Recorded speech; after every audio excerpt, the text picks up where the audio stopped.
to our special webinar today entitled Field Reflections on Gendered Violence and Urban Transformations in South Africa.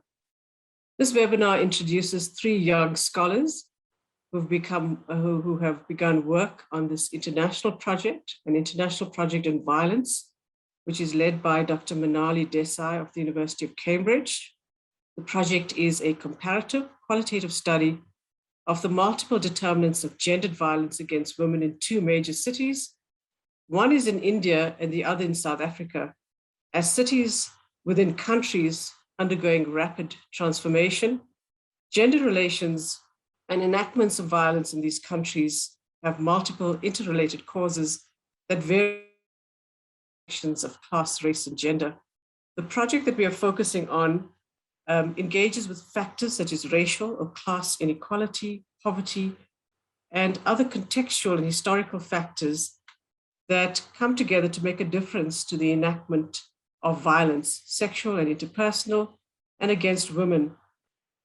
We are concerned about a variety of things, including how urban transformation might affect gender relations, women's autonomy and sense of well-being and security. And the project that we have engaged on is using a variety of methods, in-depth face-to-face interviews, ethnographic fieldwork, and archival and documentary research. As we began this project, we were disrupted by COVID-19. And so the project was initiated with more techniques than we had envisaged, much of which became online. We have moved many of our face-to-face interviews into the virtual space, and as permitted by the rhythm of the pandemic. In Johannesburg, South Africa, we are focusing on two different fieldwork sites, one involving the working class area of Alexandra Township and the adjacent middle class area of Sandton. Alex is a densely populated township of Johannesburg with formal and informal settlements and a long history of involvement in anti-apartheid struggle, including bus boycotts, student protests, and civic activism. Today, there are high levels of poverty, unemployment, and food insecurity. Nearby Sandton represents the main financial area of Johannesburg. It is home to the JSE, and is often referred to as Africa's richest square mile. Some of the wealthiest and most powerful people in the country live in Sandton. And 2 years ago, in an attempt to highlight the problem of GBV, civil society groups organized the hashtag Sandton Shutdown campaign, believing that you only get notice when you rock the center of economic power. So the three papers that we are looking at today are exploratory, they are work in progress, and they speak to some key thoughts and themes on gendered violence. They are not completed discussions, nor are they solely about Alex and Sandton.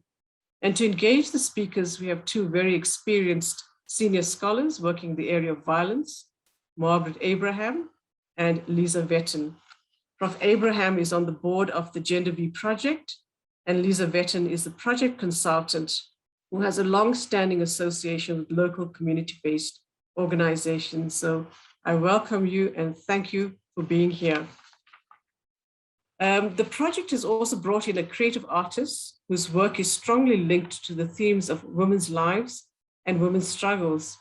We were going to begin with her, but I will bring her in as soon as she arrives as we battle load shedding in South Africa. So I'm going to ask the first speaker to come in, and that is Josephine Adiako, who will present her paper and talk to us for about 10 to 15 minutes. Thanks, Josephine. Thank you, Prof.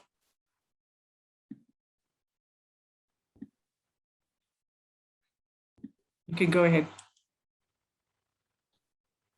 So my topic today is does class make a difference in gendered violence?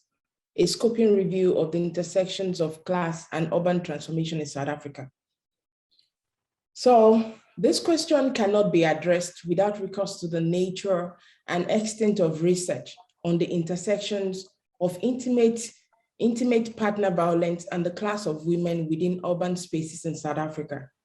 This scoping review sought to find answers based on one of the premises of GendV Project, our project, which aims at understanding whether and how factors such as racial or class inequality, poverty, or other environmental, contextual, and historical factors make a difference to actual enactment of violence, either sexual or interpersonal, against women.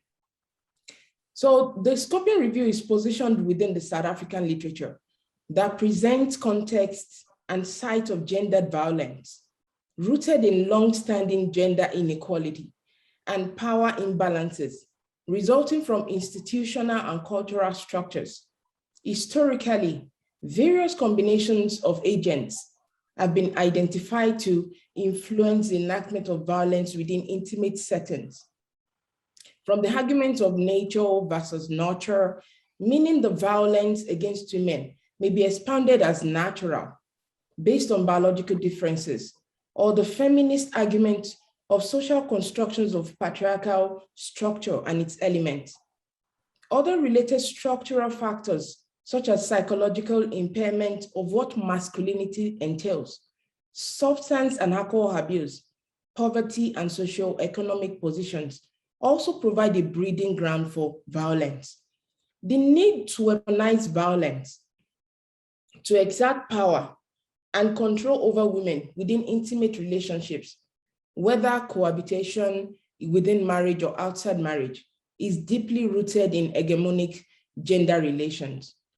This risk narrative that is popularly portrayed within literature relating to gender, race, class, and violence tend towards the notion that poor lower class Black women living in rural spaces are the most vulnerable to the experiences of intimate partner violence in South Africa. However, in a transforming South African society, where varying urban spaces create opportunities for women, this narrative may not be valid. Urbanization and growing economic opportunities, social and cultural expansion can increase and extensively influence women's risk and vulnerability to intimate partner violence. While the micro practices of gendered violence are present across domain, some definite risk and triggers may influence the variations in gendered violence towards women, especially the middle and the upper class women in South Africa. So this review, excuse me.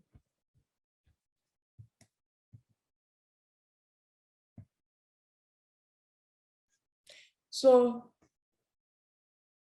this review is conducted to draw informed decisions on the nature and extent of research on the intersections of intimate partner violence and the socio-economic class of women within urban spaces in South Africa. Employing the intersectional lens enables the understanding of why and how class and the evolving urban spaces influence and operate as oppressors or agents of oppression. Mapping the scope and nature of existing research will provide the vital evidence and foundation to inform and guide relevant future research on gendered violence in South Africa. So the method employed, excuse me, please.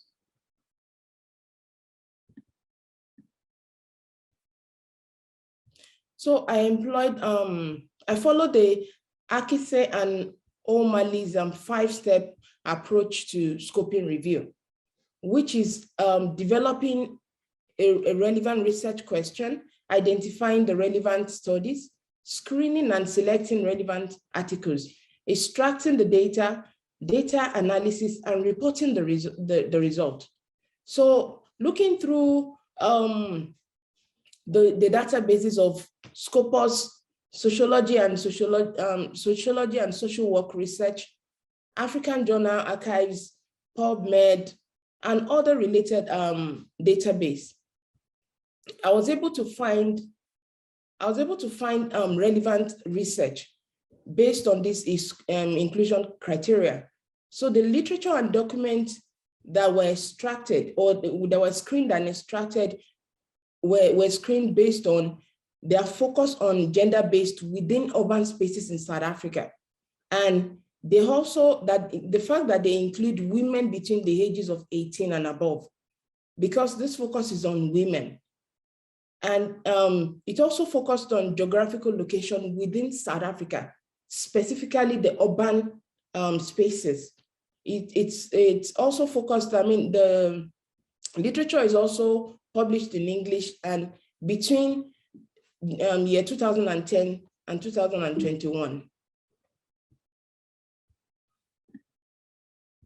So extracting this data, I was able to, after following the scoping review process, I was able to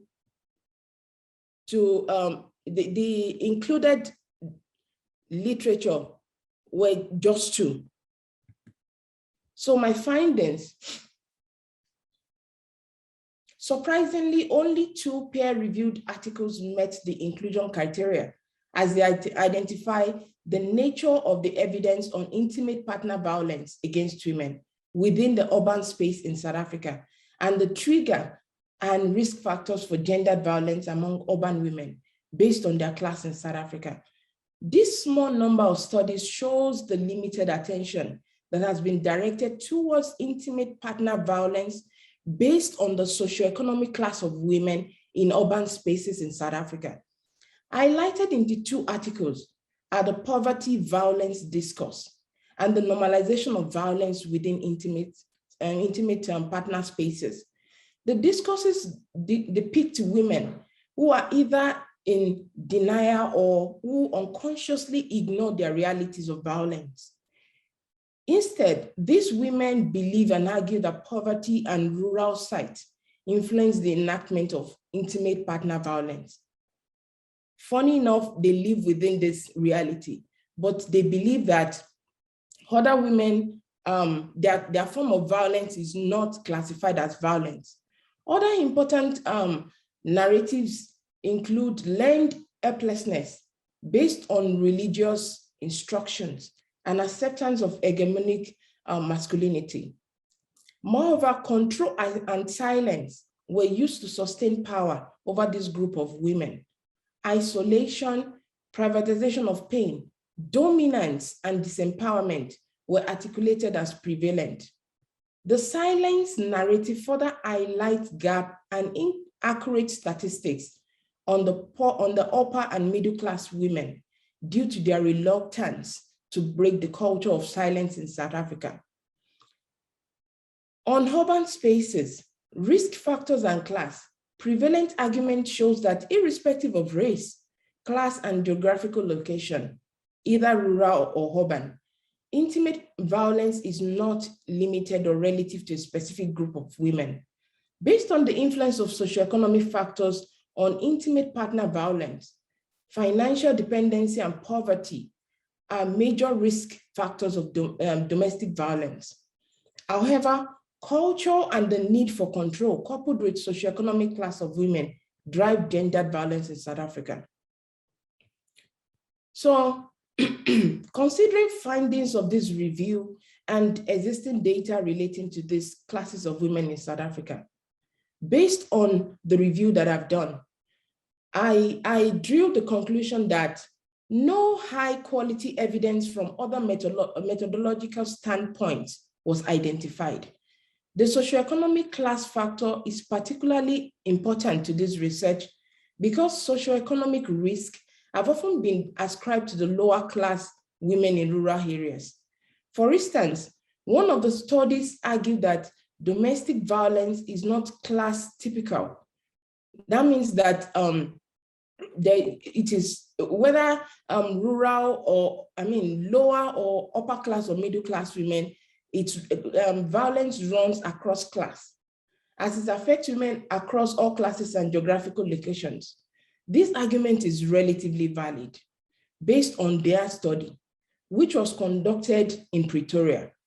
However, it is important to explore the influence of urbanization, geographical scale, and socioeconomic class beyond the surface level, exploring the how and why through evidence-based research conducted across major urban cities in South Africa, for example, Johannesburg, Sandton and Alex, Cape Town, Stellenbosch, and Durban, would enable a stronger conclusion. Given the dearth of knowledge due to limited research on the influence of socioeconomic class on intimate partner violence in urban spaces in South Africa, this scoping review recommends the further research is required, and this review recommends that there's a need to understand middle and upper class women's experience in its transforming South Africa. Thank you. Thank you very much, Josephine, for giving us the scoping review and highlighting some critical gaps that exist. I'm going to go on now to Sinethemba Sidloyi, and Sinethemba is going to talk to us about economic action through dependency, instrumentality, and vulnerability. You can go ahead, Sinethemba.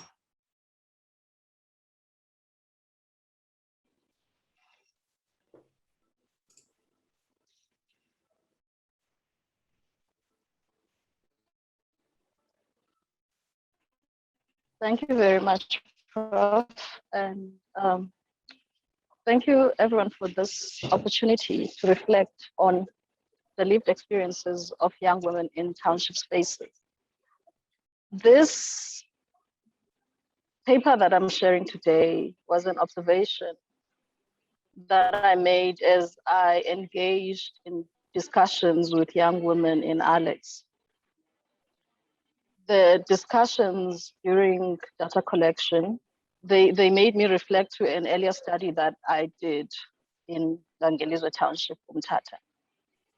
However, in my discussion today, I'm going to focus more on Alex, which is the interest, although I will make some reflections on Ngelizwe Township, Umtata. And so Intombi zinecebo basically means that young women make plans irrespective of their socioeconomic conditions. And it is an argument that I'm making, suggesting that even though their plans are made within a space that is an intersectional township space that is characterized by race, class, gender, and age, among other structuring structures, but they do make plans needs, or rather their lifestyle needs. And so these intersectionalities, they shape the background within which their plans are made.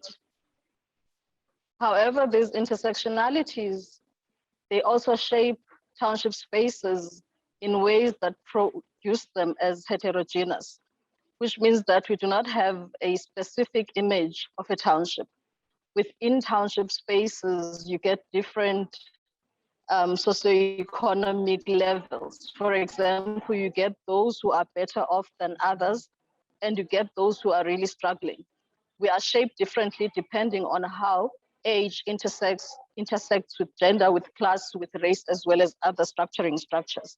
And this is the background within which the lifestyles are imagined by the young women in township spaces.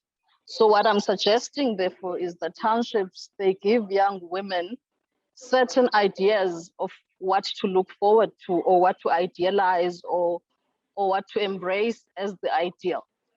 And subsequently, they give the young women in these spaces meanings of what they can do in order to attain these standards that are given to them. And this is done within a background that is characterized by population density there's youth unemployment, and there's gender inequality, among other factors that are produced by these intersectionalities that characterize township spaces. And these population densities and other features that characterize township spaces are shaped by experiences such as unemployment, teenage pregnancies, early motherhood, as well as school dropout.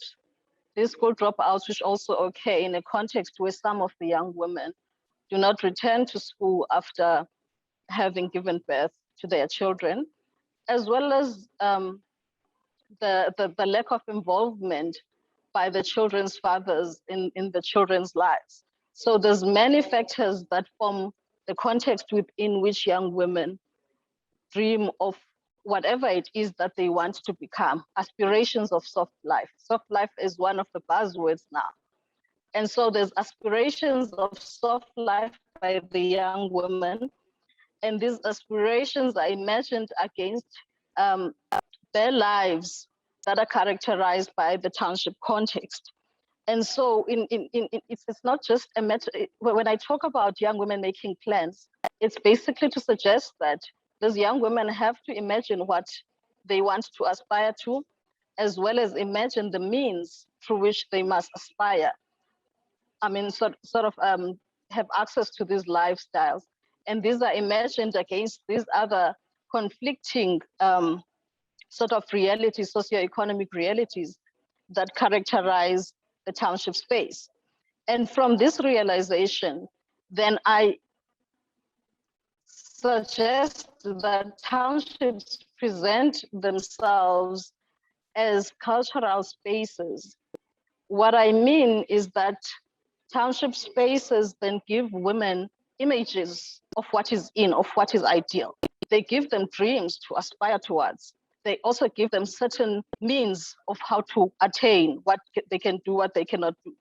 For example, one of the young women, when we had a face-to-face conversation about her life in Alex, she says that, yeah, girls in Alex love fashion and alcohol. In fact, they love fun.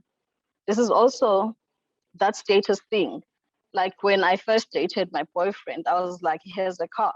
So there's certain aspirations that are given to these young women by their township spaces. What is it that is promoted? What is it that is celebrated? And what is it that makes you belong into these township images? That thing of dating someone with a car, you know, I love glamour, like nice things. And my friends, they call me glam girl. So which means that it's not just anything that is aspired to. It's not everything that sort of gets that meaning within the township spaces. There's certain things that young women idealize, and those are the things that they tend to sort of go for. And these are shaped by the meanings they get from their township spaces. So what then this means is that not only are townships internalized by young women, but as they get these images or these ideas of what is in, what is not in, what is soft life and what is not soft life, they internalize and make sense of them. And then they externalize them through their lifestyle choices, which means that in addition to townships being spaces of cultural images, of cultural production, they are also shaped by the lifestyle choices of young women within lifestyle, within the townships. So they're also space, accept what they're given, but they also reproduce, they negotiate this meaning through the ways in which they go about to earn what they want. So township meanings are therefore negotiated, but also townships present themselves as spaces of continuity. And we see this continuity in terms of the connotations that we have of township spaces. The notion of ekasi, for example, the minute somebody speaks of ekasi, there are certain images that come to mind, irrespective of which township they're talking about.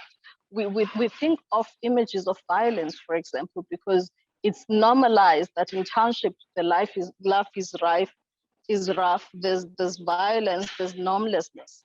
And so these are continuities that we carry with us as we move from one township space to another. These images are also carried with the names that we use or the nicknames that we give to our township spaces. For example, Alex is known as a university of crime. And Gangelizo Township Umtata is also known as Kwanomakazi, which means where blood is flowing. So this speak of continuities that result from the social construction of township spaces as racism, colonialism, and the violence that takes place or took place in shaping these township spaces. And we see these continuities within the experiences of violence that continue within the township spaces. But also townships, they sort of reflect relationality. So not only do we carry on these meanings through these colloquial terms that we use to describe them, but they also relate to the spaces that are around them. They relate, so the spaces of relations, speaking of their positionality, which makes them then heterogeneous. So in as much as there's certain images that come into mind when you speak of Ekasi, for example, their positioning shapes them differently, which means that Alex then becomes different from Gangelizo, for example, because in Alex, it's situated next to Sandton, and that also builds into how it is internalized by young women. That is why they refer to Sandton Alex as Sandton window. So which means there is a certain influence that Alex gets as a township space, which is different from Gangelizo, which is surrounded by rural areas. And so there is no association in its internalization to other suburbs around. So in as much as there's similarities, there's continuities, there's also differences, and then there's also contestations. And so all of these, they shape how young women hustle within township spaces. For example, the glam girl, whom I call Glamchi, she describes her life or her hustle or her Adeagbo, her plans that she makes in order to attain her glam life that she likes. She says, I'm a hustler, like I take any job that I get. I used to do contract work, then I work at a salon. I then got a certificate for nails and massage. So now I do that. I'm that kind of a person who looks for whatever is available to make money. But my current boyfriend also gives me money. Even before we dated, he would say, here is money. Go buy your kids something. When I tell him my friends are planning ladies' trips to Durban, for example, and I tell him he's okay, he says, okay, I will pay, and he pays. It's money over everything. And so her multiple plans, they speak of her internalization of the goals as well as the means, but they're also shaped by the different presentations of township spaces. And so it is these different presentations of township spaces that I suggest form background in terms of the young women's instrumentality, positioning them in a way that means their agency is not fixed. It is constantly negotiated. And this negotiation, it moves them in between experiences of instrumentality, dependency, and vulnerability. The instrumentality is in how she uses whatever it is that she can. She goes and she does nails, for example. She works in whatever work that she gets. So there's instrumentality in imagining what is it that she can do in order to make money. However, there's an element of dependency which is shaped by the intersectionalities that make up the township space. And so this dependency is also portrayed in how she relies on her partner for some of her needs. And if I can just add that Glam Girl was a very bright student, and she then ended up having a child when she was in grade 11, and that's when she started to fail at school. And so following then she didn't continue with her studies after grade 12. And so there is that level of responsibility towards her two children, but there's also that pressure to conform into some of these township images. And so she depends on her boyfriend for some of these needs.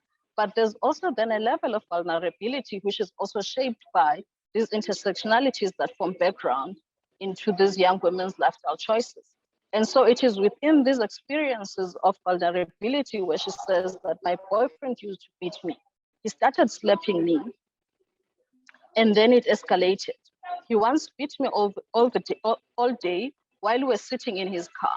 When people parked near the car, he would pretend to hug me. And then he would tell me that if I scream or run, he would print my naked photos and put them all over Alex. These are photos that we took when we were happy, but now told me that he would put them all over Alex, and he was beating me with a bottle of alcohol. Now, within this statement that that Glamji is sharing, there's a lot of vulnerability in terms of the gender-based violence. But now this gender-based violence is also shaped within the constructions of township spaces. Like I said, there's continuities. So the violence within the township space is also reflected in how this young woman is experiencing her relationship with her partner. And so that's why then I suggest that township spaces there's a vulnerability, but that vulnerability should not be looked at in terms of the young woman's individual experiences. In fact, their agencies, the dependency, the instrumentality should be looked at in how their Adeagbo or their means or their plans that they make are grounded within the intersectionalities that characterize township spaces. And it is therefore within that understanding that we are able to see how townships continue with gender-based violence, but also how this gender-based violence takes on different faces as young women negotiate their lifestyle choices within the townships like Alex. I think that is all from me. Thank you. Thank you very much, Sinethemba, for that deeply reflective discussion on the township space that is Alex, and for your interrogation of dependency, instrumentality, and vulnerability. Thank you so much for that. We will now go on to Shannon Phillip, and he will talk about becoming Sandton girls, class, consumption, and gendered vulnerabilities in a transforming South Africa. Thank you, Shannon. Over to you. Thank you, Camilla. It's great to be going after Josephine and Sine, who've sort of presented this brilliant sketch. I'm going to talk a little bit about my fieldwork and read out a vignette, an ethnographic vignette, from which I want to unpack some themes. The focus will be on Sandton with this particular vignette, and in specific, middle-class women who've moved to Sandton. So I'll start with the vignette. Thembi was a 32-year-old woman whom I met several times at Sandton City Mall in Johannesburg. She was born in Soweto, but had moved to Sandton a few years ago to live with her boyfriend. When we first met, Thembi explained that she was in between relationships and in between jobs, as she put it. She was looking for work, but continued to live in her boyfriend's flat in Sandton and was trying to find a place of her own since their relationship ended. As I was new to Johannesburg, Thembi offered to show me around very kindly and called Sandton the heart of Johannesburg.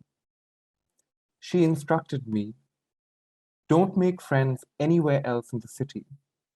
Only make friends from this side, in Sandton. This advice was offered as a way of keeping myself safe and away from the alleged bad company in the city. Thembi added, Sandton really is the best place in South Africa, maybe even in the whole of Africa. Here you find quality people.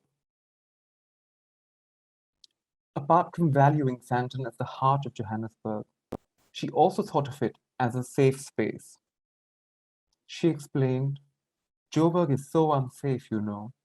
It's dangerous. Even in Sandton, you have to be careful. But I think you are safer here than anywhere else in the city. You can drive around here. It's safe. The roads are big and it's all clean and well lit. Thembi explained that as she was in between relationships, she wanted to date a wealthy man because she imagined that it could provide her with a more comfortable life. She said that she did not like the usual township boys who were not well employed or ambitious enough for her. And so she wanted somebody who was well settled. In order to meet wealthy men, Thembi and her friends would often dress up attractively and go to nightclubs in Sandton in order to court suitable potential. And that is how she met her current boyfriend. However, she explained, you have to be really careful. Rich guys, they only want to date classy girls. They don't want your ordinary girls. You really have to be a Sandton girl for them to notice you. Thembi added, to be a Sandton girl, you need the right clothes, the right weaves, the right nails, skin. It all needs to be perfect. She explained that just by looking at how other women dressed and carried themselves, you could tell who belonged in Sandton and who did not. Thembi added, you've got to be classy, expensive, bougie to be here. You can't just be walking around, you know. For Thembi, accents were another important marker in making sure that you sound like you're from Sandton, as she explained to me. You can't sound too ghetto. You can't be using too much township slang. You have to speak properly in English, even if you get deceived by the clothes. As soon as girls open their mouth, I can tell if they're Sandton girls or not. Thembi explained that in her journey from Soweto to Sandton, she had to work hard on herself, her image, her accent, and her body to become a Sandton girl, and crucially, to be accepted as one. She added that the guys she met in Sandton were weary of gold-digging women and prefer Sandton girls. I can't tell them I'm from Soweto or that I've borrowed this dress. You can't do that. They won't like it. You have to be all classy and smooth so that you can look like a Sandton girl. Thembi added, if guys believe that you are really a Sandton girl, then they pamper you, they get you drinks, and you get anything you want. Over the winter of 2021, when I was doing this fieldwork, Thembi was desperate to get employment of any form because she had to move out of her ex-boyfriend's flat. She confided in me that she could not go back to her parents in Soweto. Now I can't go back to them because in the township, they call me Sandton and they make fun of me. They think I have done well for myself and that I'm better than them. But now that I'm a Sandton girl, I don't belong in the township. I personally also don't want to go back. I've worked so hard to get to the top. Why would I want to go back? It's not easy for me. So Thembi's search for both decent work and a suitable man in Sandton continued.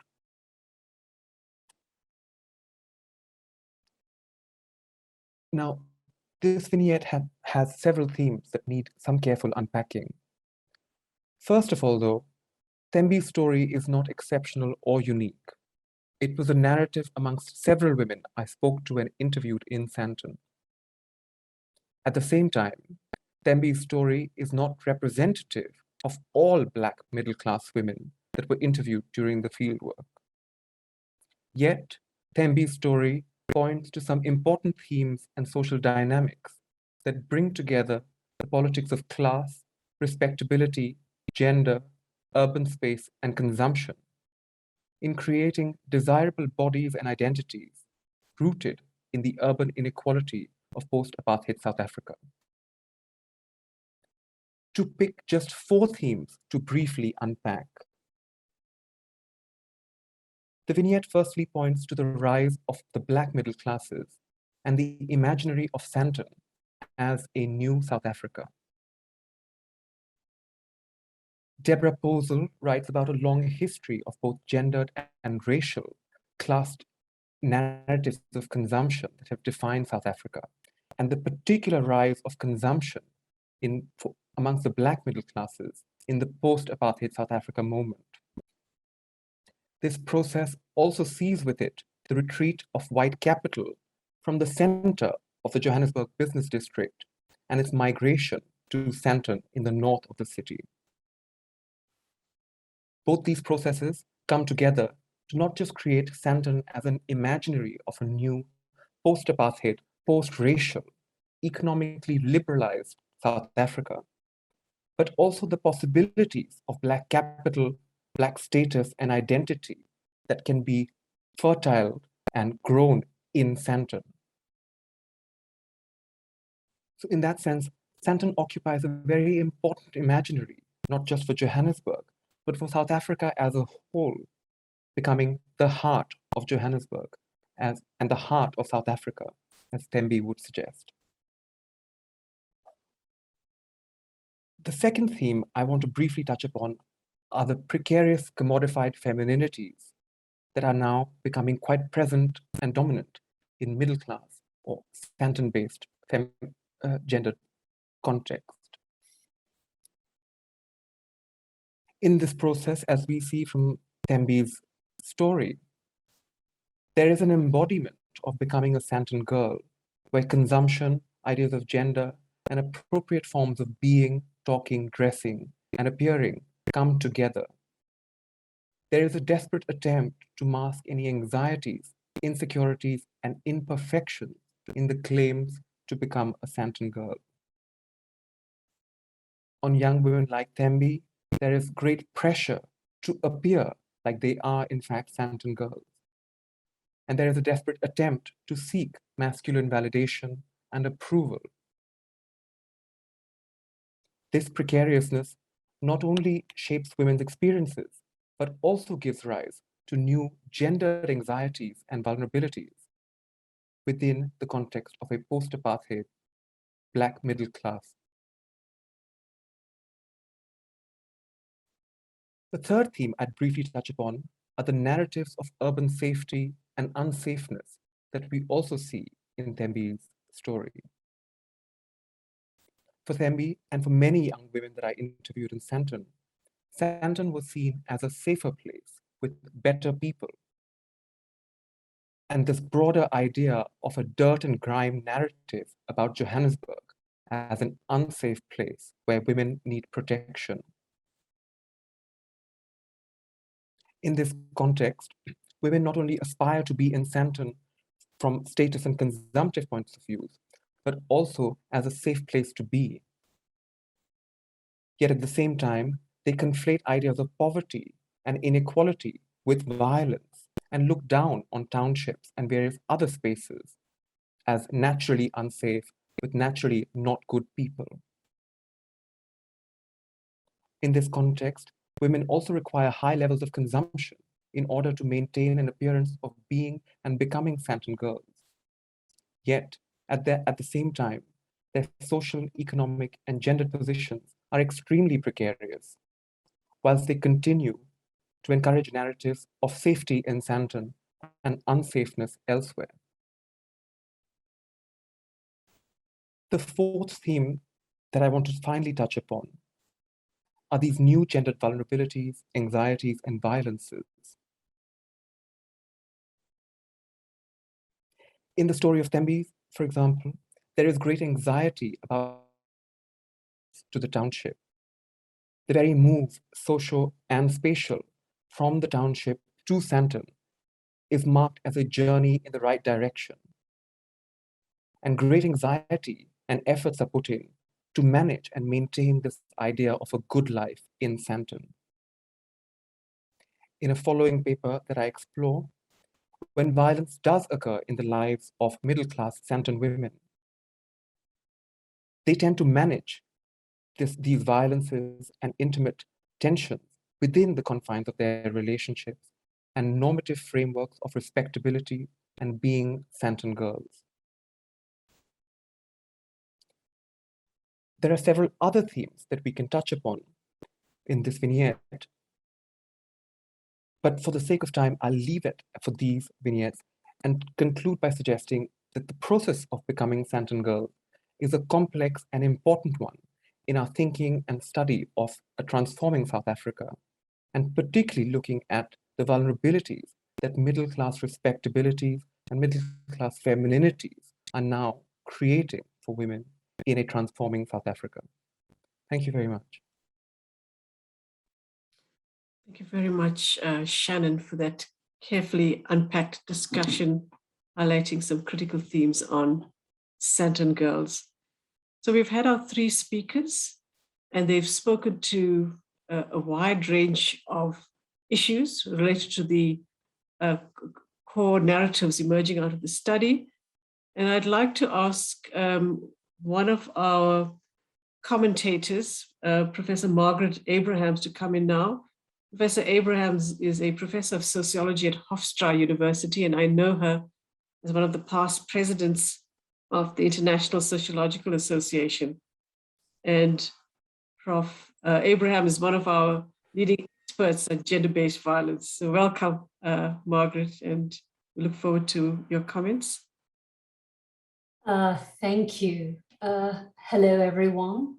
Before I start, a quick thank you to Dr. Kamila Naidu and Dr. Manali Desai, and also to Ellen for all the logistics. Let me start by saying how much I enjoyed all these three thoughtful, informative presentations and a chance to read their working papers.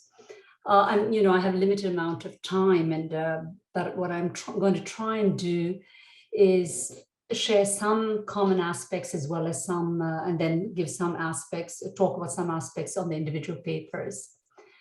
Let me start by saying, although each presentation is different, all three have some commonalities, that of addressing gender relations within a transforming society in its multiple facets. The idea of gendered violence in the context of urban transformation in South Africa. And of course, I learned much from these papers. I want to begin by saying how these papers actually contribute. These papers contribute to not just gender migration, but the field of gender-based violence, but of migration too. Internal migration, gender-based violence, gender relations, and urbanization. Urban spaces and how urban transformation is taking place.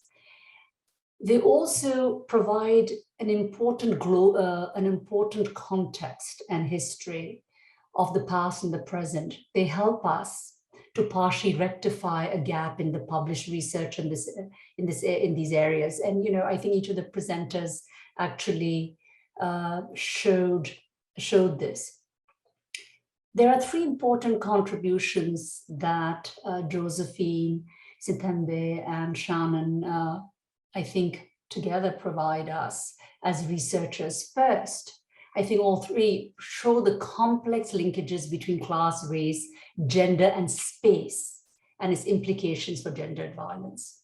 And I think they do it in an interesting way that kind of links the micro and the macro. Second, they contribute to the discourse on notions of vulnerability, commodification, and agency under contemporary capitalism in a transforming South Africa, and how this exacerbates young Black women's vulnerability to gender violence in certain ways.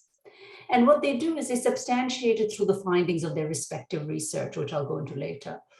Also important is how, despite the barriers encountered, these women exercise their agency.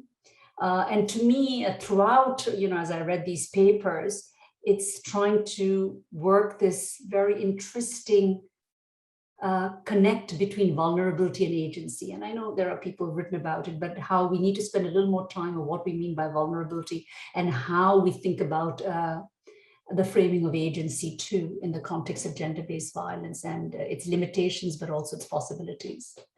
Third, what was interesting in all these papers is attention given to the importance of understanding context and studying a rising middle class in understanding gendered violence in a transforming South Africa. Now, in terms of specific papers, let me start with Josephine's, Does Class Make a Difference in Gendered Violence? A scoping review of the intersections of class and urban transformation of South Africa. In Josephine's paper, we see this is done. How is this done? We see that this is done through a review that aims to identify the scope and nature of existing literature in considering the influence of urbanization and women's economic class and intimate partner violence in South Africa. Specifically, how is this done? This is done through an analysis of a scoping of the literature review. And 2 articles are then taken as the examples, or the only ones that really address intimate partner violence and urban transformation. Now, we can talk later about perhaps, whether we need in the paper a little more about how the choice of these 2 articles comes to be, because there is a kind of a detailed analysis of how the scoping review occurs. Josephine notes, and I quote, paradoxically, numerous policies and establishment of multi-sectoral programs to reduce the social epidemic of gender-based violence in South Africa has limited or no impact on continuing increase in the number of cases. And this raises important questions, which has led to the need to comprehend and the concept of gendered violence by re-examining and readdressing the fundamental agencies and interrelated causes that vary across macro social structures in South Africa, unquote. So one can ask the question, why is this the case that we have so many of these policies? And perhaps in the presentation or paper, that it may be good for the outside reader to know why this is the case, because often people talk about South Africa as having very good policies around gender-based violence. Here we can also talk about what is our understanding of the persistence and change in gender relations and the significance of constructions of masculinity and femininity in a transforming society is important. I think Josephine does a good job of that. Here, especially the focus on the intersectional relationship between urbanization and class. The question that we have is, does class make a difference in gendered violence?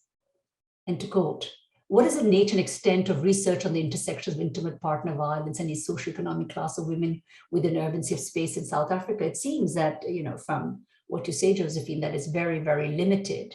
But based on the 2 articles that you select, that it really, in a way, your work does something that is very important. It challenges the poverty violence discourse and the normalization of violence within intimate spaces, as though this is only relegated to poor people in rural areas. And the second aspect, of course, that you address is this idea of control and silence, 2 strong weapons of silence, of violence, and how this highlights the idea of risk for urban women. Now, this insight is important because it challenges or partly debunks the belief, right, that IPV tends to be limited to poor Black families. And, we've seen this, and, you quote Ritchie, et cetera, that context matters. And that, in a way, blaming the poor or assuming it's only in a certain class of people or within only a certain race is highly problematic. And how we really need to challenge that kind of discourse. So I think your paper makes an important contribution to interrogate how class intersects with gender violence in the context of urbanization. I think there needs to be a more detailed discussion of how class is being defined and measured. And I say this because in critiquing the articles, you talk about how limiting it is because education, employment tend to be used. And I think if you're going to, and I think this is for all the other papers too, if you're going to talk about class I think we have to think about how class is being, defined, and in your paper and otherwise. So, but perhaps with more articles analyzed, you'll get a better sense of the limitations of and possibilities in terms of urbanization, class, and gender-based violence, and how it's linked to class and how class is being looked at. As I have very little time, I'm going to say that, I kind of thought the paper is important in terms of the framing and theoretical approach, the use of the intersectional analysis, the method and choice of articles, and perhaps a little more attention to the method and choice of articles selected through the scoped articles. Because if there's only 2 from all the large number, from the relatively sizable number that you've done, what needs to be further done? Yes, there's a gap, but what other aspects can you draw from the other articles that you did in your scope of the literature review? I think that challenging the perspective that this is gender-based violence is primarily linked to poverty in rural areas. Poverty and in rural areas has its limitations, and the importance of to addressing historical, spatial, economic, political context need to be addressed, and you do that, but perhaps a little more attention to it. I think one of the things that I look through all the 3 papers, and I think it's how do we do structure and culture? How we want structural change, but how do we intersect structure and culture in transforming societies to be further articulated? A really good paper, and I look forward to the further analysis of and more papers, and also showing the links between micro and macro. I learned a lot.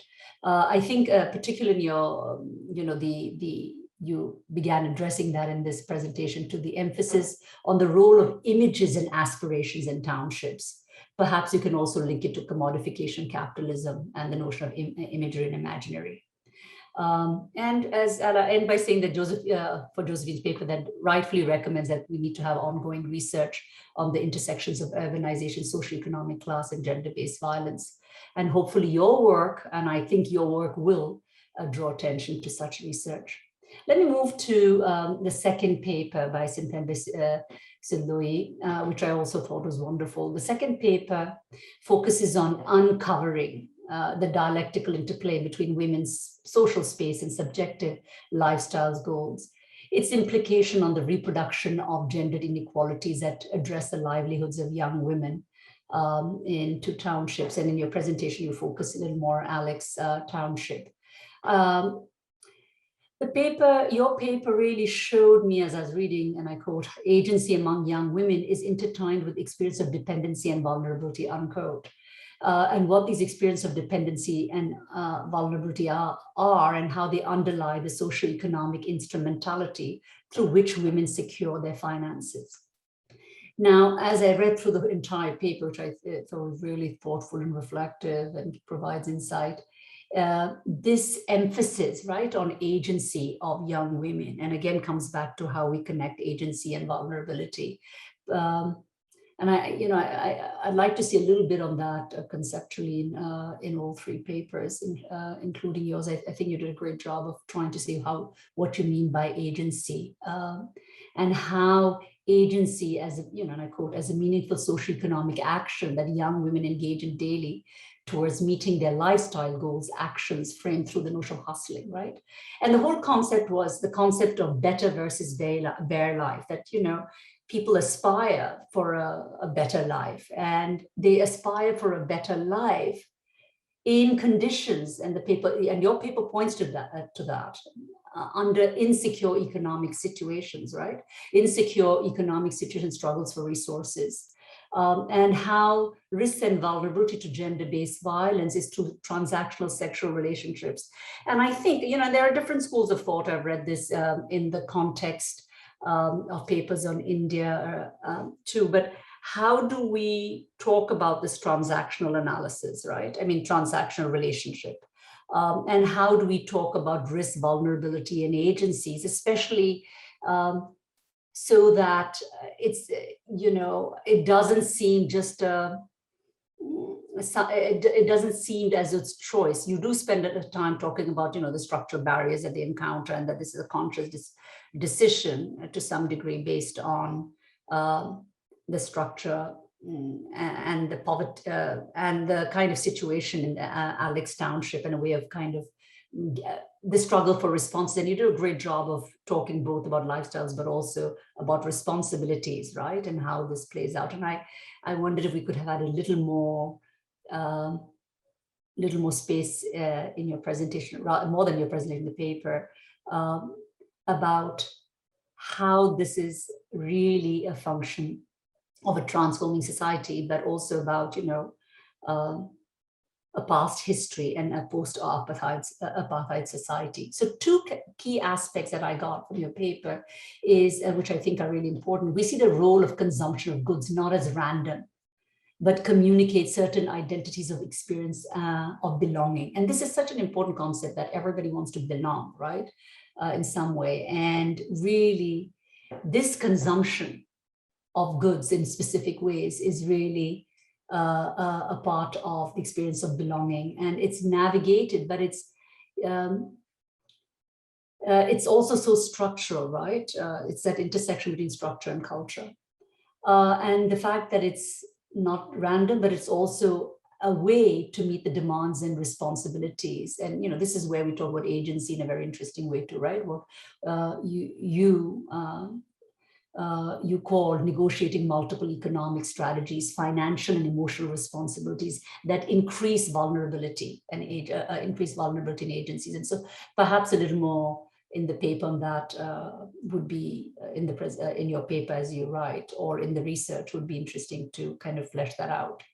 You have a great discussion of the role of outward migration, leaving behind, more than a discussion, a setup of the role of outward migration that leaves behind primarily unskilled labor and its implication, how important that this is. And perhaps you can provide a broader historical context, as I mentioned, in a post-apartheid context too. You address well the vulnerability to gender-based violence and how it's related to the search of better lifestyles. And that's what makes the relationship between vulnerability and agency so important. You talk about the multiple systems of interacting oppression, and particularly, which I think is really important in the paper, is the importance of understanding the linkage intersection between dependency, instrumentality, and vulnerability. And I spent some time thinking about, how we think about instrumentality, right? And also dependency. So I always think we have such important work coming from all of you that it's important to think about the state and how we think about construct notions of dependency or instrumentality. So a little more about each of these concepts that you use and how you're using that to substantiate from your research. And then this idea of the normalization of violence as an aspect of ECAC. And I perhaps don't know enough to talk about this, but I always, and perhaps I'm always concerned, because I do think of how readers also look at it. How do we address the normalization of violence, and how do we do it with certain attention to it not seeming that, so that doesn't seem almost cultural, that there is an overemphasis on culture taken out of that reading, right? And I say this because in my own work, I've seen this happen sometimes, though I talk with intersections of structure and culture, and therefore there's a kind of a demonizing of a specific culture, which is not the intent, but really to talk about the intersections of both. So, as you note, young women's instrumentality is influenced by the interplay of gender, race, class, and age, where intersectional interaction, I'm quoting, shapes the gendered power relations underlying unequal access to resources. And this is so critical, right? And whereby men continue to control over financial resources, and young women's access to resources is through their bodies, thus making pleasing masculine sexual pleasure rule of socioeconomic engagement, unquote. I wonder if you could tell a little about how men also have to address this, right? And this idea that men also in this post-apartheid transforming society, how they feel they have to have certain wealth or income, or how their masculinity is also constructed. Some questions and comments, very quick. Methodology, why a little more on the choice of 2 interviews. How were these interviews selected? How do we show the complex connection between structural vulnerabilities that mark township space and the role of financial dependence? I think it would be interesting to also elaborate the role of fear for these individuals, right? And the notion of pathway out should perhaps be further fleshed out. You mentioned agencies flexible, but in what ways and how does it increase vulnerabilities to gender violence? And then perhaps again, a little more attention, because I think that's so important and so well done in your work, is the intertwined experience of instrumentality, dependency, and vulnerability. It would be good to see the role of social media, capitalism, and consumption and notions of instrumentality. That is young women making sense of their experience and circumstances within which they navigate. And these are, clearly structural barriers too here. So I think we must address the intersection between structure and culture and the false notion of choice, because sometimes as we read, it seems as they're constantly that they're making choice. Now, you don't have to say it as false notion of choice. It's constrained choice, or actually you may, there are different ways of putting it. But when I read it, that's what I saw and you mentioned it in the presentation, the notion of aspirations and limited pathways to upward mobility. So I really enjoyed the paper. I learned a lot, and I think it's going to make both the previous papers, going to make a contribution. Finally, let me go to Shannon's paper, which was also really actually set up well. The order in which you people put your papers actually set it up very well. And I really enjoyed reading it. And in Shannon's paper, we see the connections between class consumption and gender vulnerability in a transforming South Africa. And here we see again the importance of imagery and imaginary in becoming a Sandton girl. And you see again capitalism playing out. It comes out also in all 3 papers, and it may be my own bias in how I'm reading this, doing this critical analysis of your papers. But I also think what is important is, again, migration. Internal migration, and this migration or journey to Sandton, both in terms of imagery, right, but also in terms of the actual move, right? What are the factors contributing to this move? And so the key question is, what does it mean to make it? So asking ourselves, what is making it in any society? What does it mean, right, to make it, of course, in this context, to have a good life, to become middle class, right? These are questions that are continuously asked within the context of capitalism. What does it take to move from that, as what was previously said, from the bare life to a better life? How do we tie to hard work on self-image, right? So the hard work that has to be done that your participants talk about, interviewees talk about, on self-image, body and accent, all the kind that is needed for, and perhaps I'm using not a great word, but passing to be a Sandton girl, right? And I think you address that, Shannon, but I think it's also important to talk about the limited pathways all these the women have to mobility, to upward mobility, and also the problematics of both the self-gaze and the externally imposed gaze in a society based on commodification.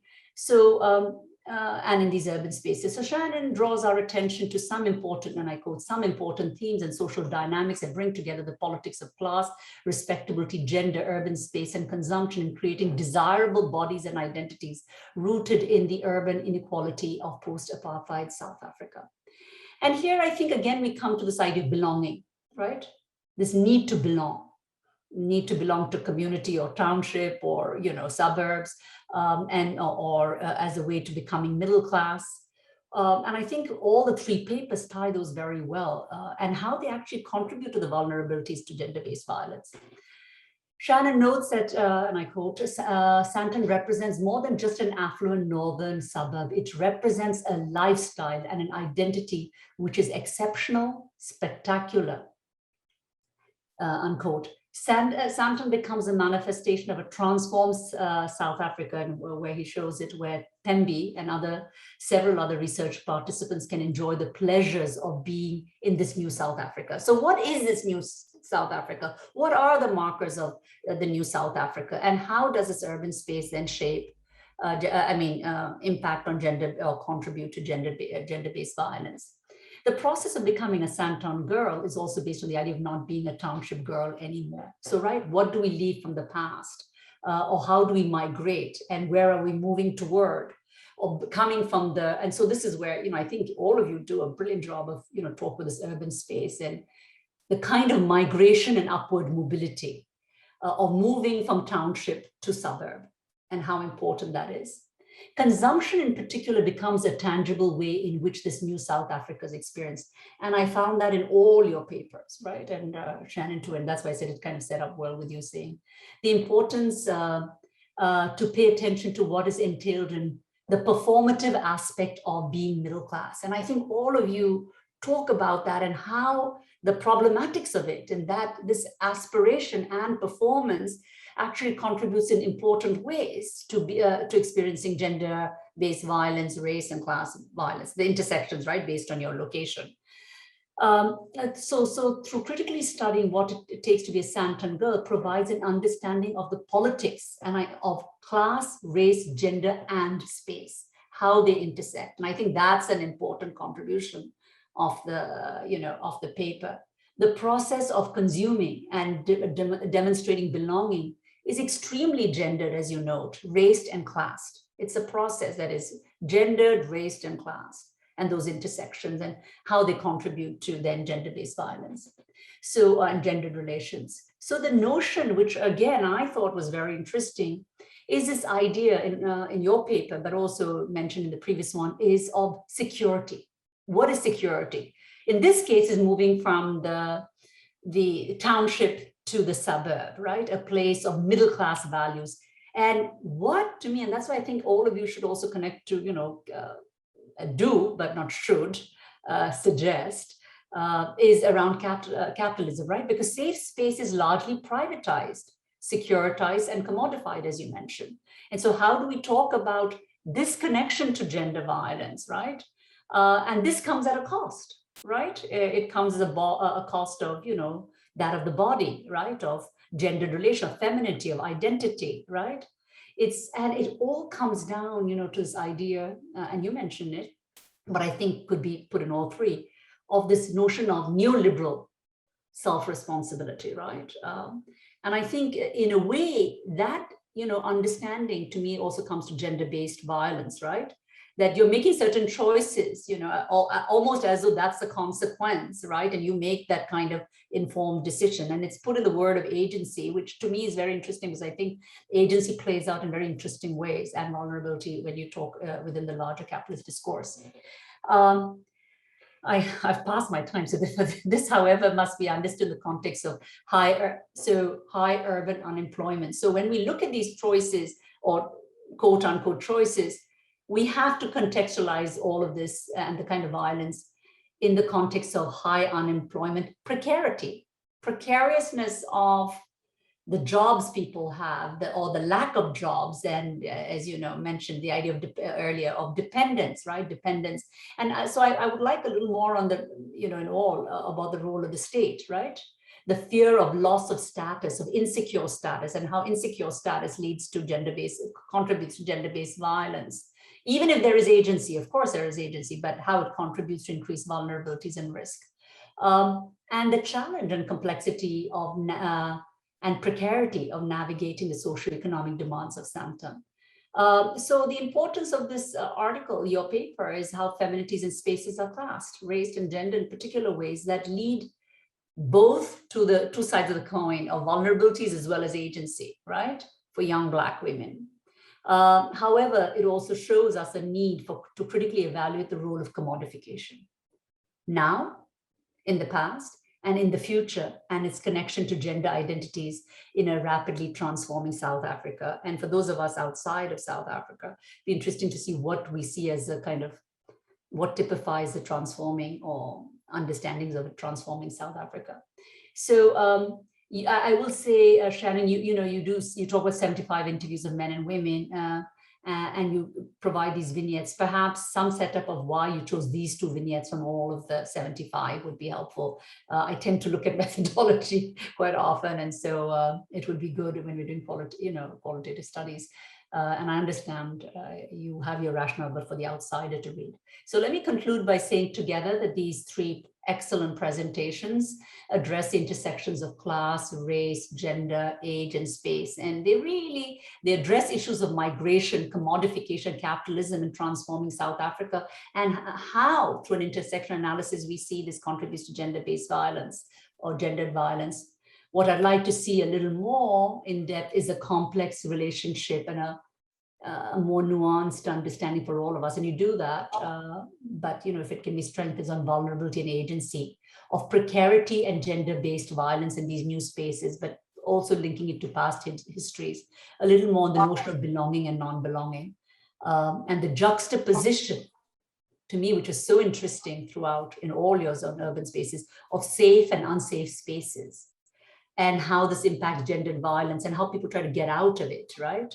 But are also constrained by structural barriers. And what is the performative aspect of men, and getting a little bit of a sense, even if it's a footnote, of men's gendered roles and its links to commodification too. Is there something? Also for the broader audience, it would be good to briefly state what are the markers of a transforming South Africa. I just mentioned that too, the context of GBV, gender-based violence, and some of the difference in urban and suburban spaces, how much is privatized versus, the townships. And this is more for the outside reader. The ways class is, and because all 3 of you address class, I think in all your papers, it would be worthwhile to spend a little more time on how class is constructed, not just by the individuals, right? There's one of the individuals, but how you're also looking at it as a researcher. All 3 papers have incredibly important contributions to make. They partially fill an important gap. I think they contribute wonderfully to this research project headed by Manali and and Camilla. And I look forward to reading more of these papers. I really think you all have done a great, thoughtful reflection, and and I understand these are initial papers, and working papers, but I have to say they're wonderful, and I learned a lot. Thank you. Thank you so much. And I will now read the chat. I hadn't been reading it till now. And sorry for taking more than my time, but I felt that they put so much effort that they needed to hear back. Thanks. That was a thorough engagement and it looked like close reading to us. Thank you so much. And I think there are many questions and with that feedback. And I'll invite all 3 speakers to think about their responses to the various issues that have come up.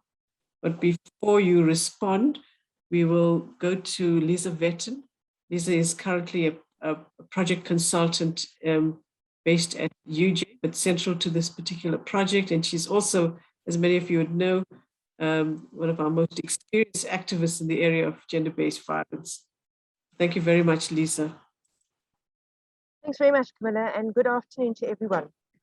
So my comments or my response has been framed in relation to the idea of intervention and the very popular practice of translating research into action and intervention. How do we do that? And so what I want to say is really framed within that, how we are currently doing that. And I'm going to speak predominantly of the fairly typical general donor-funded responses and how this kind of research to some extent, I think, challenges those kinds of framings, not least because of its content. So I think first thing is there's been an enormous amount of work that's gone on both globally and locally that has sought to try and make gender-based violence situated at the forefront politically. And that very interestingly has started to happen in South Africa over the last 2-3 years. We've seen extensive amounts of political mobilization, and we've seen a great deal of state attention in terms of policy and other interventions. But I think it's important to look at what is the kind of intervention that we are seeing. Where does it come from? What's shaping it? And I think what has been particularly successful and that I think is why we need to look at it more carefully to ask why has it been so successful? Are particular strands or ways of feminist thinking around gender-based violence? I think, and the reason I say we need to think about them is to pick up on some of the points that perhaps Margaret was making is, what are the moments within feminism? And again, I don't want to suggest that all feminisms are the same, but what are the moments when it becomes amenable to particular articulations with capitalism or allows particular kinds of agendas? How does it become harnessed to particular kinds of agendas that enable, and I'm going to use some quotes here, that enable a very nice fit between addressing gender-based violence and the market? So what we can talk about perhaps as the shift from the business of development to the development of business. Just to give you a nice illustration, well, an interesting and striking illustration for me of exactly this kind of shift came from a workshop last year where a company that specializes in economic analysis, private sector company called Genesis Analytics, was contracted by USAID in order to develop market-based approaches that are responsive to market-based needs to gender-based violence. And that's really interesting, is when you start to find this gender-based violence sitting at the nexus of the possibility of expanding markets and addressing market needs and giving markets a place within the problem of addressing gender-based violence. I want to flag it now because these papers are making quite clear that there is a problem in capitalism and the way it shapes and the possibilities and the limited possibilities it provides for women's lives. So when we engage in capitalism in this way around gender-based violence, what does that do for our capacity to think about tackling the economic dimension in our responses and interventions? I think, looking at the kind of research that does succeed, it tends to fit very well with the kind of thinking that does suit the business of development, or making development a business. And I think a lot of this comes out of the turn to what works. So research that predominantly, it's very useful. I think that is its point. It's very useful. It's about, how do we count the problem? What is the problem? How do we measure it? Where are the gaps? What do we do? How do we measure if we're successful? Can we run a randomized control trial? Can we generate evidence? And then can we provide toolkits? Can we package, and it's another form of consumption. Can we package interventions for consumption around the world, regardless of context? Something that you can just pick up, whether it was run in Harlem in the US, to Porto Alegre in Brazil, to Johannesburg, South Africa. There is no difference between these places. We just implement our toolkits or our packaging regardless. I think a lot of what we are seeing in this kind of response is the growth of what is being described as fast policy. Fast policy in the sense that it's very rapid analysis of something that's going on rather than informed by years of research, and that it diffuses very rapidly across borders, transnationally, and that its focus is on scale up and replication, best practice and models, again, without regard to context. And so I think this kind of research challenges that. We're talking about a very specific set of circumstances in South Africa, which may have their parallels in other parts of the South, but may not have their parallels in the North either. But I think this kind of research does start to challenge this idea that you can simply uplift and package best practice evidence toolkits and simply translate them around the world. And even more so, again, to use the language of business, market-based solutions in relation to gender-based violence, is to start turning it into things like solutions, results, performance areas, and targets, and where they also become projects of self-government. So I think what all of your projects are talking about are projects of self-making. How does one make a self at a particular historical point in time? And these approaches, I think, tend to restrict and limit the options that are available by only giving a certain amount of scope to be a particular kind of feminine subject. And so what I think in looking at many of these evidence-based projects is, there's no doubt, I think, of their good intentions. There's a real commitment to wanting to end gender-based violence, but they often shut down the possibility of thinking about what is the role of the economic and how do we change that particular kind of role. And if they're coming out of the same kind of logic that is generating the problem, quite obviously they're not going to be in a position to criticize it. So I think these particular research projects, by starting to point to the messiness that you can't package, how do you take how do you take some of the contextual issues that have been identified here and turn them into a toolkit that you can run anywhere in the world? You can't. And I think that's what the strength of what this is. By focusing on the economic, it starts to highlight what also I think gets left out in many of the interventions that do get proposed. And many of them never move beyond the idea, when we talk about women's economic dependency, they never move beyond the idea of conditional, often conditional, and cash transfers, which again doesn't really ask questions about a particular kind of economic order. It looks to how do we ameliorate it. And that is important, but it's not going to necessarily change anything. And that's, I think, the emphasis on cash transfers, and perhaps it's not accidental that they come at the same time as the focus on particular kinds of focus on GBV, is another example of fast policy that travels across the world very rapidly, diffuses quickly, without always necessarily thinking about context or the critical thinking that, about, are these actually the best ways in which to address women's economic dependency? So your projects talk very much about your papers talk very much about self-making.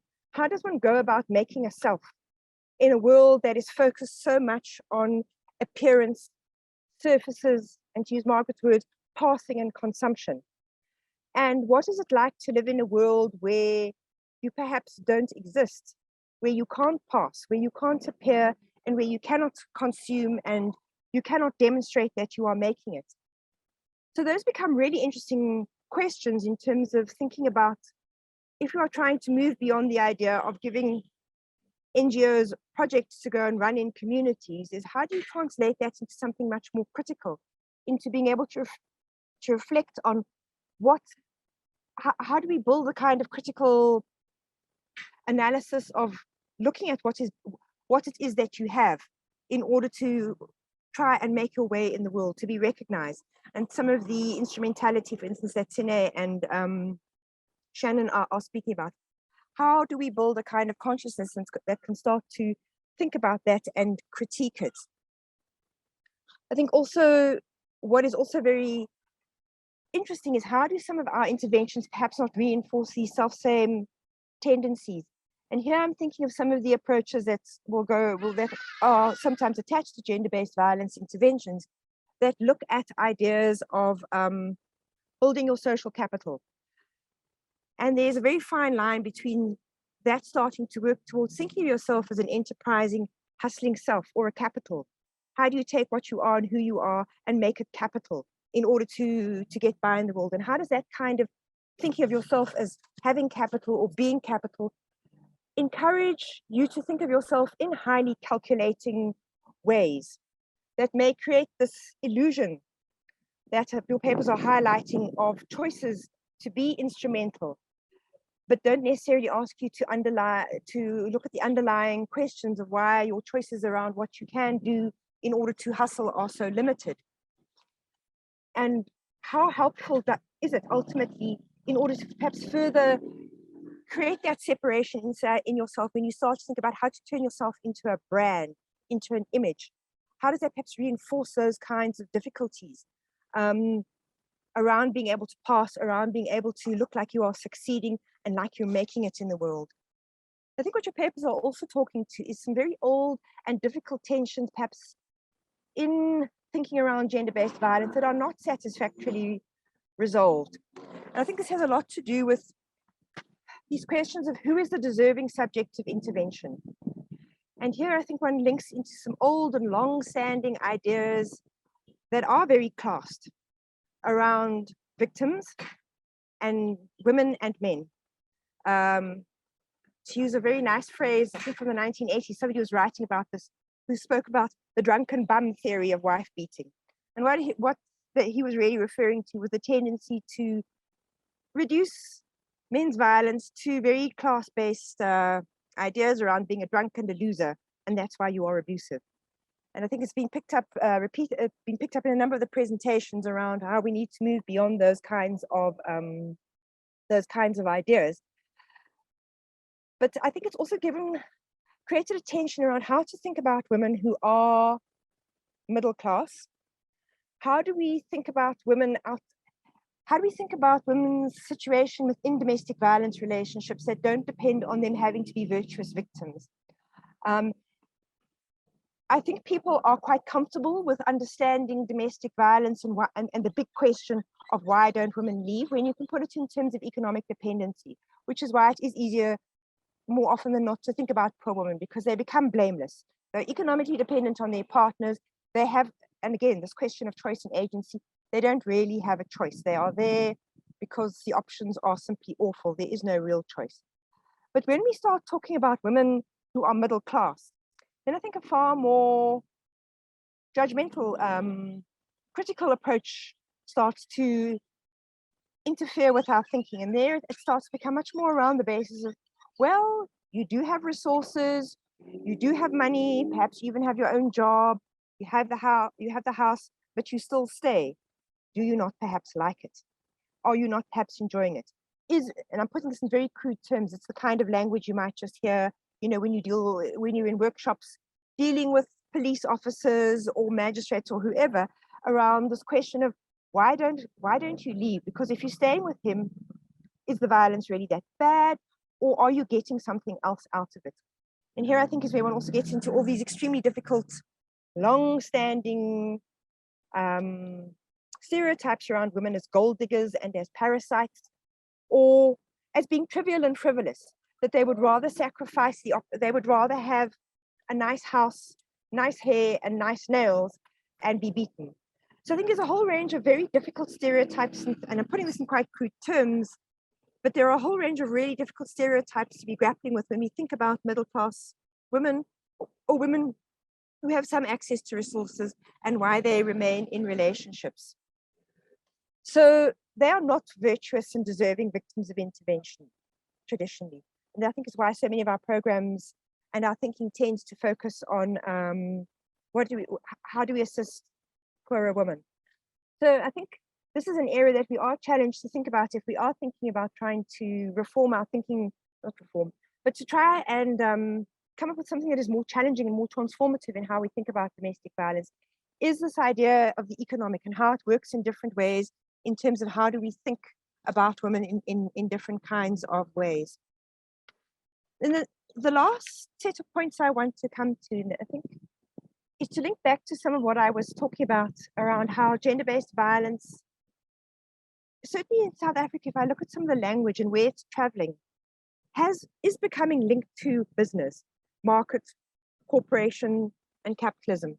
And it is interesting to watch, interesting perhaps the wrong word, but it's worth noting how it's becoming part of business, that gender-based violence is generating its own kind of industry and its own kind of economy. And there's all manner of courses, and this is where you do start to see class coming in, is where women who may have access to medical aid or who may have access to other resources, the number of courses that you can see being sold, the specialized coaching programs that can be purchased in order to make yourself a more empowered woman and who's able to leave a violent situation, the privatization of health and security that enable women to perhaps maintain that respectable image, that sense that nobody else will know about it, because it can be kept private by using private healthcare, by going to private psychologists, by using private security. So where does the next, so here is another way in which I think that public and private play out in very interesting ways, in whose violence comes to the fore and who is seen, because it is being used in, because it's been responded to by the state through the public sector, versus whose remains private and hidden. And of course, I think then there's this whole question of the industry that is to be created by creating all these various interventions and programs to address gender-based violence. There is something very sobering in reading those who've looked at some of the sustainable livelihoods programs that have been addressed to establish gender-based violence, when they make comments like that the costs spent on the program and its effectiveness may well have been, the money may well have been better spent by giving those individual women grants from the program. If one looks at the impacts of the program and what was spent. So I think there again are some really interesting questions to be asking around how does intervention start to become part of the same problems that perhaps make it difficult for women to speak or to leave them with such constrained possibilities for self-making. And then perhaps the last area to think about in terms of how do we think, how do we transform, how do we shape what we're doing differently, to pick up some of these ideas of transformation, transformative ideas around thinking and space, is to go back to, I think, quite an interesting idea that Belinda Bozzoli, and she was writing from a Marxist perspective and trying to grapple with these questions of class in relation to gender. But what she did, which I think is an idea that got lost along the way, was to speak about a patchwork of patriarchies. She was trying to trouble the idea that patriarchy is the same everywhere. I think it's quite clear from the presentations that is really not the case. And so she wanted to introduce this idea of a patchwork of patriarchies, that there might be similarities, but that there are great differences. And so I think in some of the anthropological work that's starting to develop is thinking about the idea of perhaps patriarchy being too blunt to capture some of these complexities that go with transformations of class, that try and go with shifts in racial orders, that go with alterations in urbanization, and to perhaps start thinking about the idea of composite gender regimes, those which have blends of that have the sedimented layers of the past, that have overlays of something newer, that are blending together, that are made up of global influences that come through in fast policy that says this is how we should do prevention or intervention in relation to gender-based violence, that come out of different histories, which mean that we would need to in some way start to nuance and complicate how we think our explanatory tools in terms of thinking about what are the ways in which we intervene that do start to be able to think about space, time,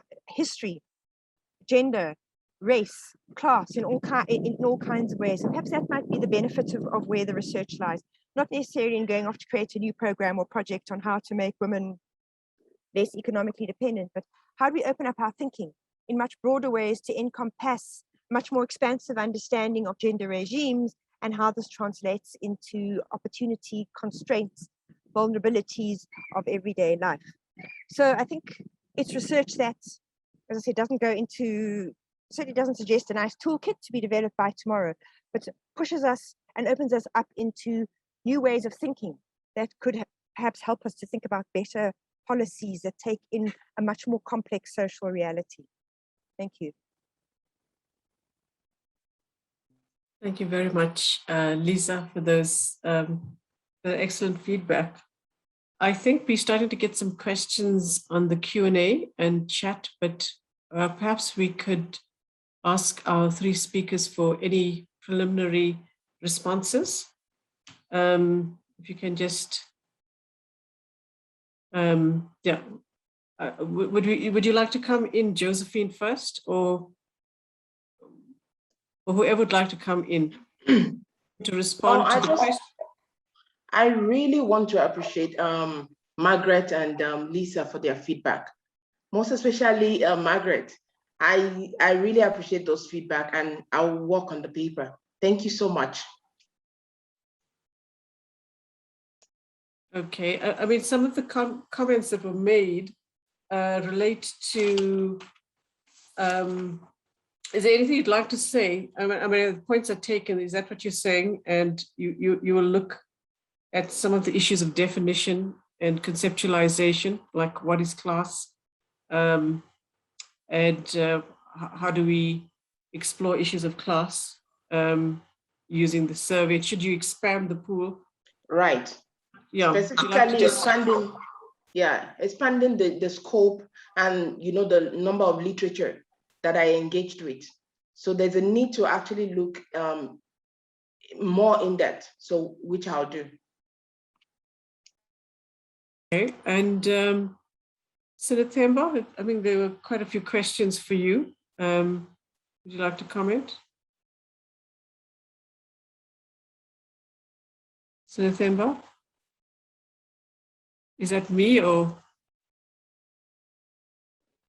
Sorry, I was mute. And yeah, thank you very much, Professor Margaret and Lisa for the comments and points of reflection. I think again, in terms of media, for example, and its impact in shaping the aspirations of young women, it's one of the things that I actually look at. But I did not include it in this paper because I had to be focused on a certain topic. And also I note your comment in terms of describing or defining these concepts such as class, and also recognizing that in as much as they intersect in influencing the context within which young women imagine their lifestyles, they also have their own separate lives, so to speak, as social, as constructs. And so those are some of the factors that I will look into and also expand on in terms of the paper. But also, I suppose, because there's a word limit in writing these papers, so we can only go so far. But also, we need to remember that this is the first draft, so to speak. And so we thank you very much for the points that we need to reflect on. And I guess as we move forward, we will also address the concerns raised, not necessarily in these papers, but also in other papers as we go forward. But otherwise, consumption and what is security, capitalism, neoliberalism, I think those are some of the aspects that I'm going to look at in terms of how the lived experiences of women, especially when it comes to gender, are portrayed in township spaces, as well as the complex linkages of gender class space, how class is defined. So I think when it comes to defining anyway, it's constantly a revisited. Social constructions are like that.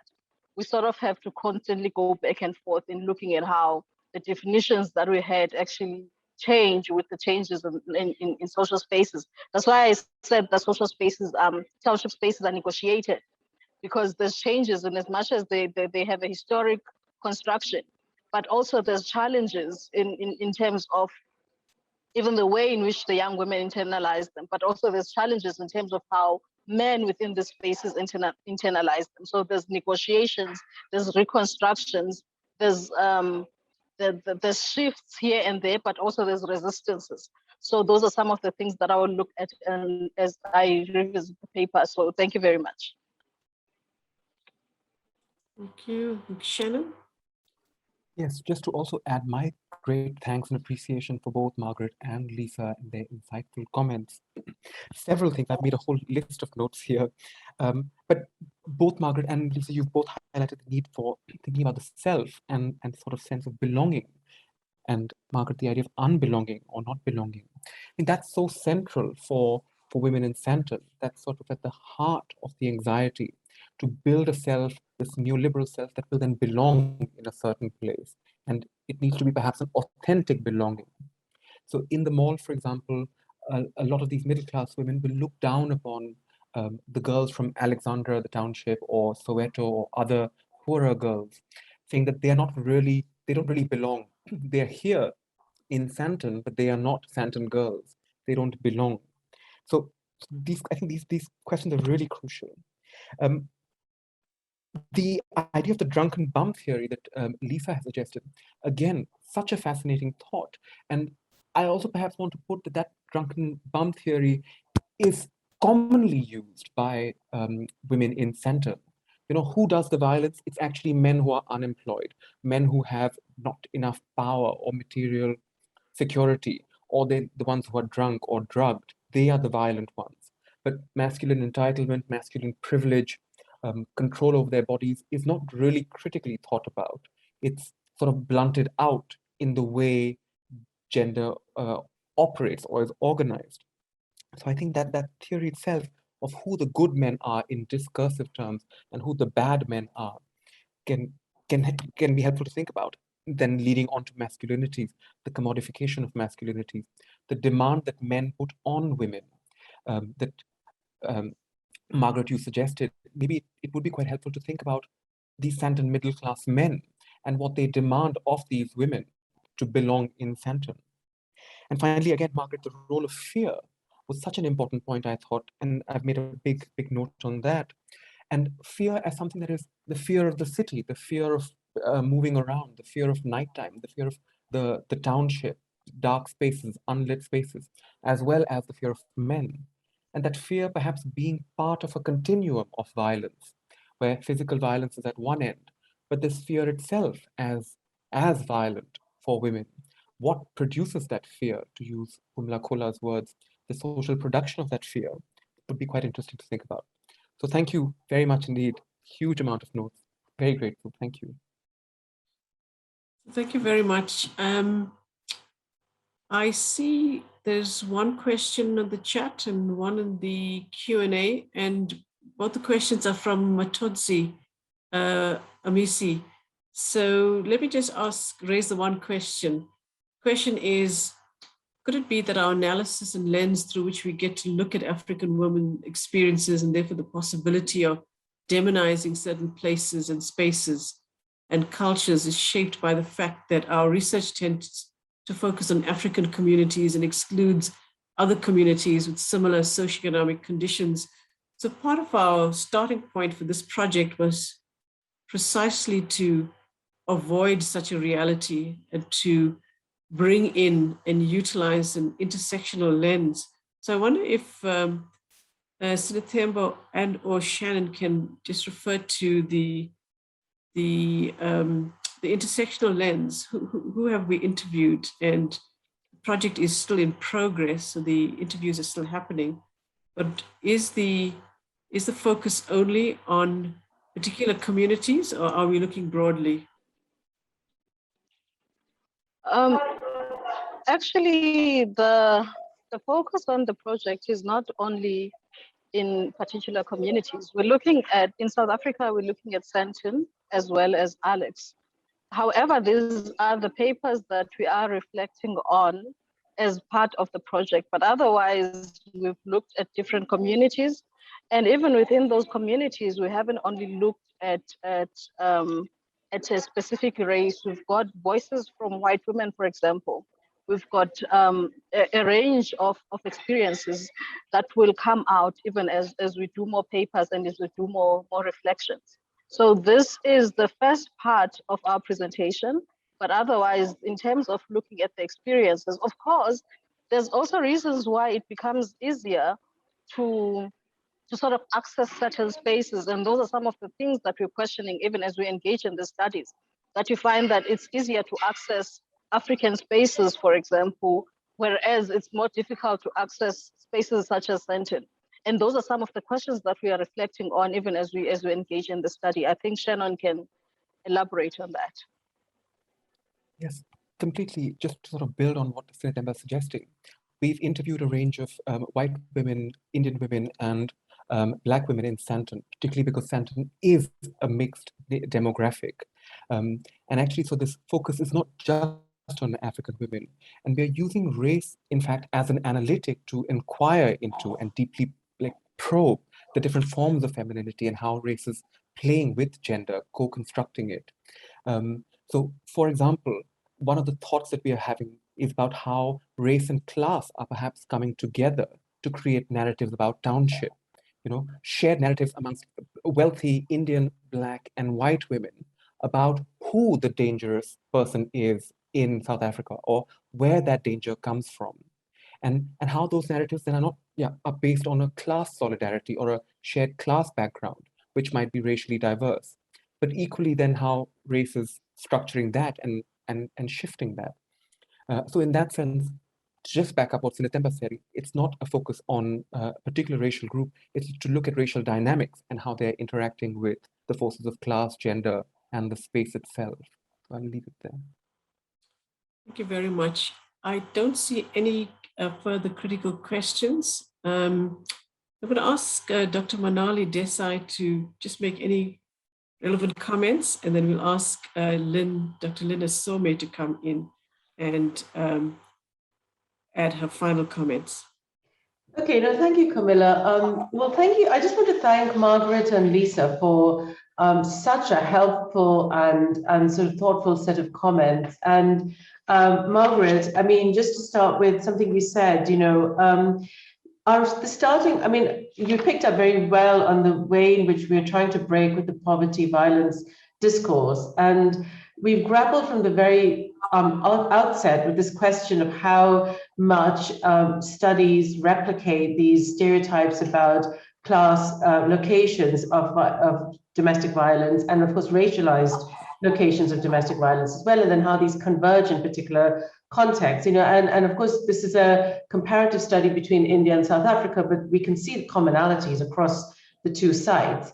On the other hand, the study wants to take class very seriously. So we are, we really, your point about not just the definition of class, but actually how you use it analytically is so valuable, because what's interesting about our approach is that we don't use this correlation method that you will get if you carry out a survey where you could sort of look at, the characteristics, income, education, etc., and then correlate it with self-reporting of violence or, incidents of violence.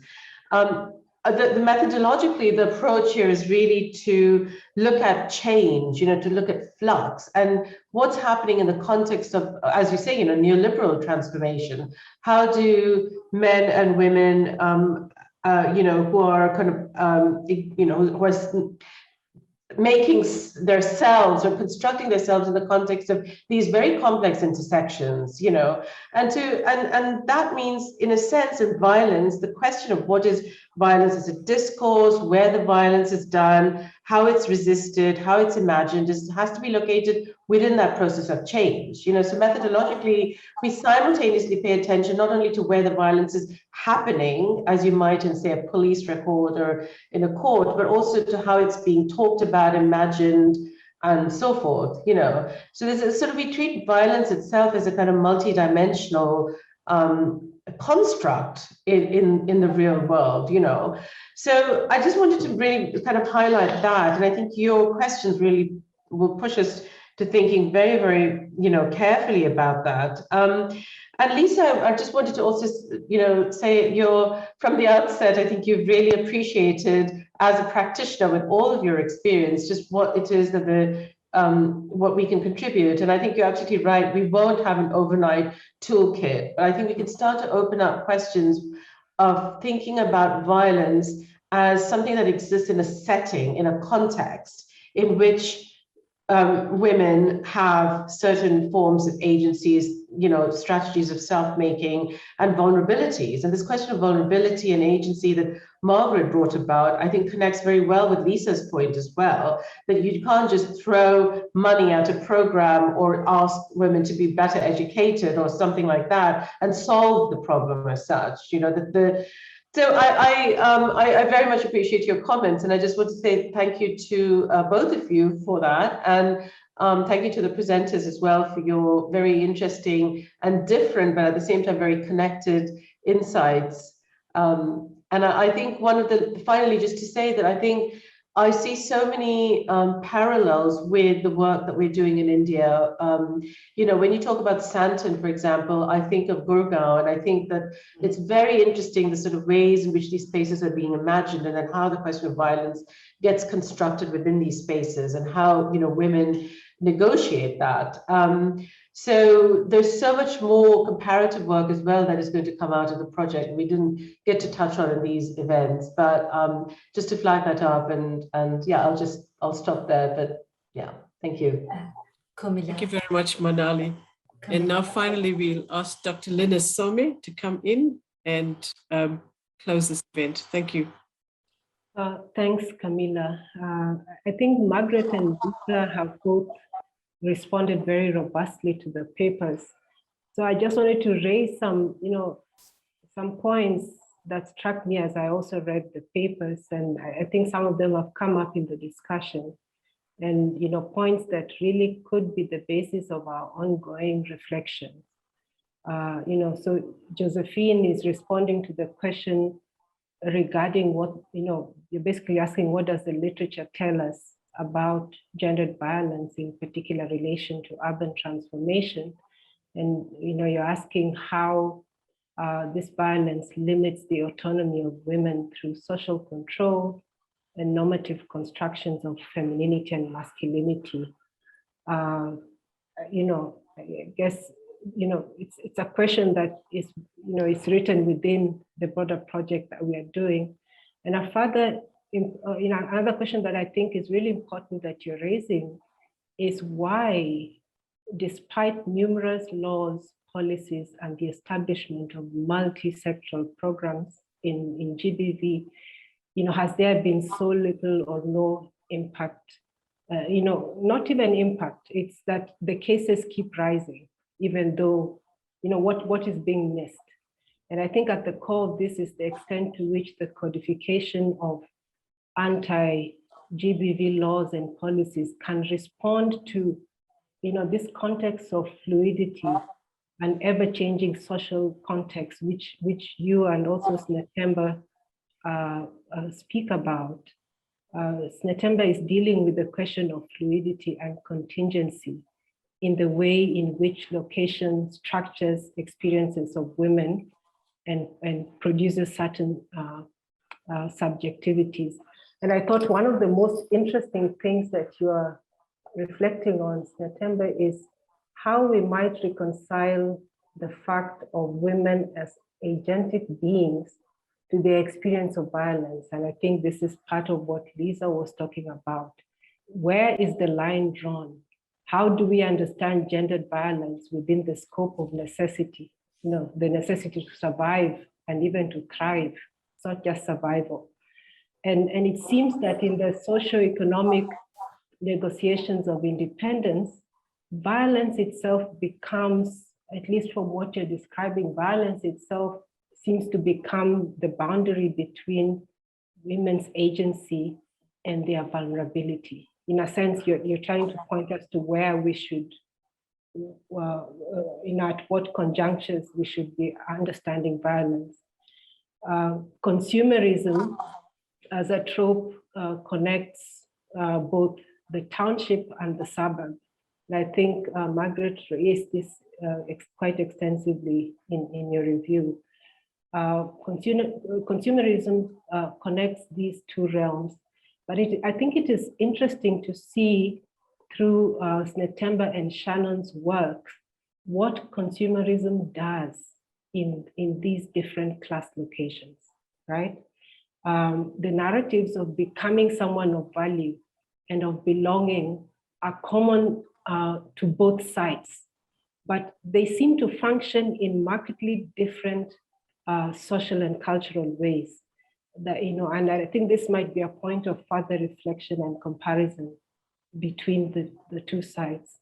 I thought Shannon raised some very fascinating questions about how notions and concepts, and here you're thinking, your notion of Sandton girls, how notions and concepts become alibis, right? So in a sense, you're showing us how they at once, this notion seems to be functioning as a kind of a disavowal of violence, a disavowal of poverty and of a past. And at the same time, it seems to be functioning as a marker of civility, of progress, of modernity, so a container in a sense of various aspirations that denote proximity to safety, security, and control. And Shannon, you also, another interesting thing that I thought you're highlighting is the place of loss in the lexicon of gendered violence. So, here I mean loss of what you could think of as loss of the traditional or historical communities of safety. When you're describing Tembi's exit and her lack of desire to return to where she came from, and this loss of traditional communities that were attached to racial and class belonging and solidarity in the township. When we think of South Africa's past, and the ways in which consumerism, is mediating this loss without really affording these girls real racial and class identification, let alone solidarity in Sandton. The case study also your case study also highlights the ways in which consumerism becomes the means through which respectability is accessed or bought. And of course, this has to be contrasted with the realm of social relations through family, community, and church, which serve a similar function. And this is the interesting thing that again you're raising.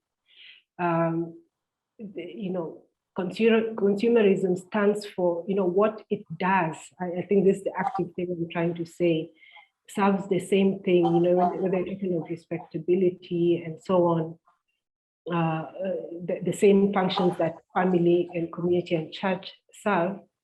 And so we are speaking about a sort of economic and cultural versus cultural organization of gender. And lastly, I think Shannon also compels us to reflect on the implications of this subjectivation of the Sandton girl. Is what we are dealing with an erasure that is necessary, right?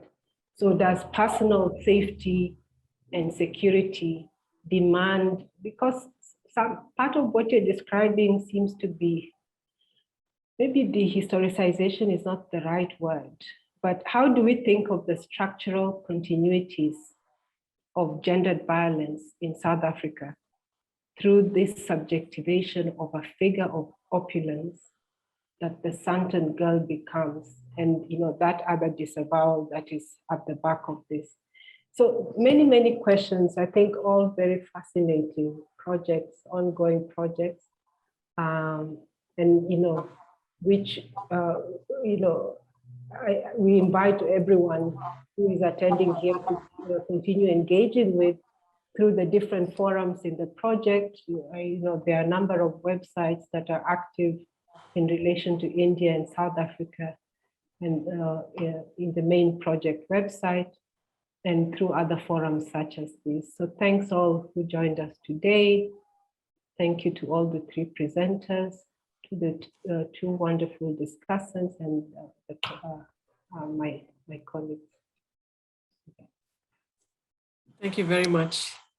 And just as a last note, we didn't share the work of our creative artist, but there is an address, artwork from Feliswa Lila. It's story sharing. You can find that on mylifeourstories.co.za. Thanks everyone, and have a great afternoon.